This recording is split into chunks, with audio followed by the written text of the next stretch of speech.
So let's just dwell on the 2008 experience, because that was remarkable actually what Oaktree did. So Lehman just collapsed. You had $10 or $11 billion on the shelf ready to deploy, and you did deploy it at the rate of $500 million a week for 15 weeks. Right. And you weren't immediately looking, it wasn't immediately looking like you were right, because markets were still falling. So that was a difficult period, and I think you even perhaps had to go back to co-investors to convince them that you should continue, perhaps raise more money. Did you ever have a crisis of confidence and think that perhaps you weren't getting it right? What was the mindset at that time? Well, Max, I don't remember having a crisis of confidence.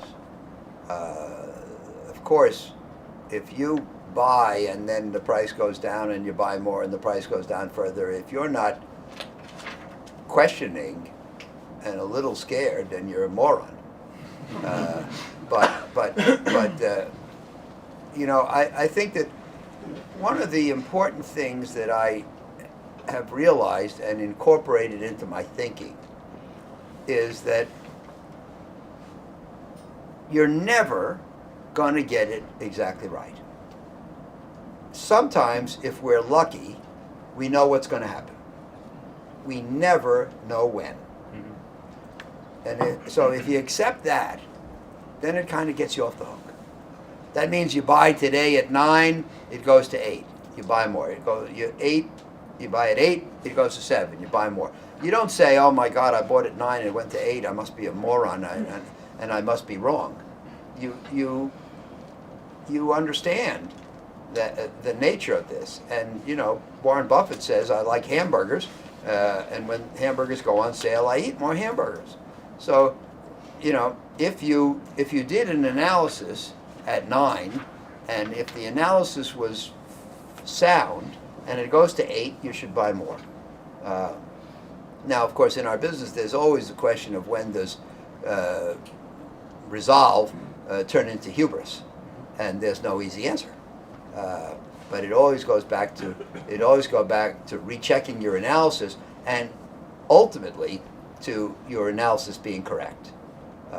Which, of course, it's your analysis. You always think it's correct, but you have to be very vigilant, and you have to believe that it's correct for good reason. But you know, I wrote a memo. You probably, since you know them all, you know, I wrote one in, I think it was February of 16, called "What Does the Market Know?" And see, what happened is in 16, the market got off to its worst start in history, and it was really collapsing, all markets.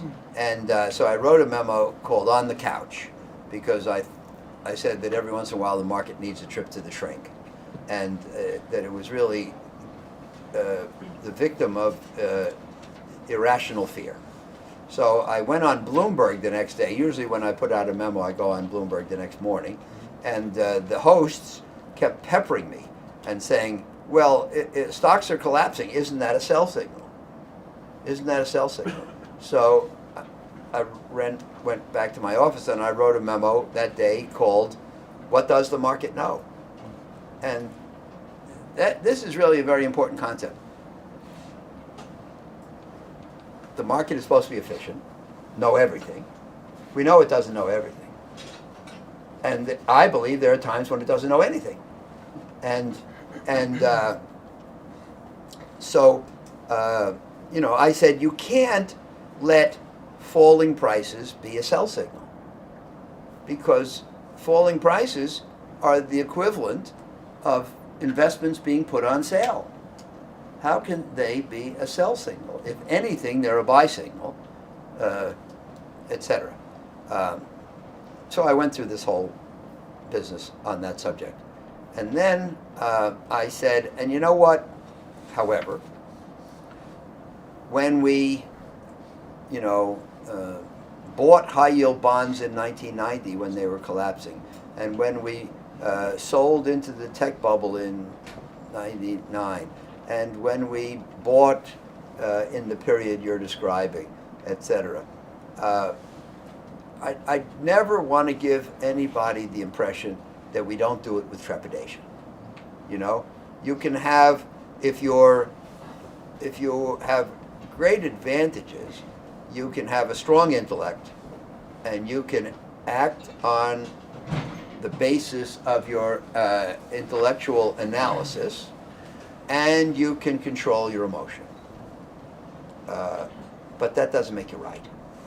And there's always the possibility that you're wrong, and we must bear that in mind. And so, you know, and since we're only human, when we do these things, when we buy in October '08, it terrifies us. But if you think about it, buying at the low point has to terrify you. I guess there's a sense of, and I think you've said this, that having raised the money, seeing the valuations that you saw, it was a case of if not now, then when. Yeah. And Yeah. that Well, galvanized you. well, look, a couple days Lehman went bankrupt on the 15th, and as I recall, I put out a memo on something like the 18th or 19th entitled "What Now?" Or maybe it was "Now What?" But you know what I said in there. By the way, believe me, if you weren't there, it was impossible to figure out what was going to happen. It was impossible to prove that the financial system of the world either would or would not collapse. In general, we can't prove anything about the system in the future, and that's particularly true when we're going through an event that's never occurred before.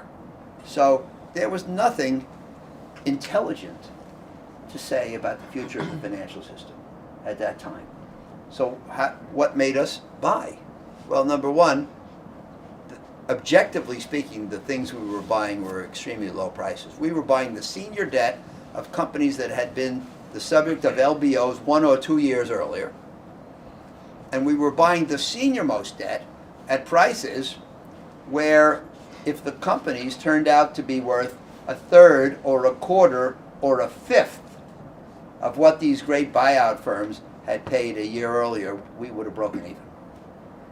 And we figured out, well, and you know who I'm talking about, but we said, well, sometimes, like when you go to buy a car and you negotiate with the car salesman, you know, you say, well, yeah, I probably could have gotten another 5% off, right? Do you negotiate car prices in this country? Okay, good. So sometimes you come away and you say, I probably could have gotten another 5% off. But did you ever say, well, I probably paid too high by a factor of 4? You know, I bought that car for $60,000. If I'd only negotiated a little, I probably could have paid 15. You know, so similarly, we concluded that the great private equity firms who had done all that due diligence probably did not overpay by a factor of 3, 4, or 5. Yeah. But then the other thing is, we reached the conclusion that what I wrote is, if we buy today and the financial system falls apart, doesn't matter what we did. But if we don't buy and the financial system doesn't fall apart, then we didn't do our job. So we should buy. And that's about as profound as it got.